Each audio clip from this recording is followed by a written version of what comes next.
আসসালামু আলাইকুম।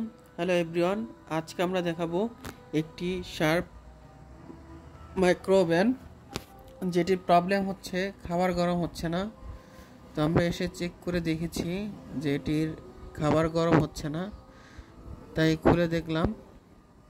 খুলে দেখার পর দেখলাম যে সার্কিটে অনেক তেলাপোকা ময়লা করে রেখেছে। তো সার্কিটটিও ক্লিনিং করে দিলাম।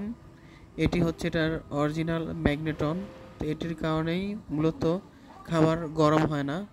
তো আমরা আজকে এই ম্যাগনেটনটি চেঞ্জ করে দিব আর চেক করব যে অন্য কোথাও আর অন্য দিকে কোনো প্রবলেম আছে কি না। তো যেটা চেক করে পেয়েছিলাম যে সার্কিটে অনেক তেলাপোকায় ময়লা করে রাখছে, সার্কিটটি ক্লিনিং করে দিয়েছি। আর এটি হচ্ছে নতুন ম্যাগনেটন, এটি আমরা ইনস্টল করব, একদম ব্র্যান্ড নিউ ম্যাগনেটন, যেটার মাধ্যমে খাবার গরম হয়। তো ম্যাগনেটন যদি খারাপ হয়ে যায় তাহলে খাবার গরম হবে না, যতবারই আপনি দিবেন স্টার্ট করবেন গরম হবে না। তো আমরা এখন ম্যাগনেটন লাগিয়ে ফেলেছি, এখন আমরা চেক করব যে পানি গরম হচ্ছে কিনা। দেখতেই পাচ্ছেন যে পানি থেকে ধোঁয়া বের হচ্ছে, তার মানে পানি ঠিকঠাকভাবে গরম হচ্ছে।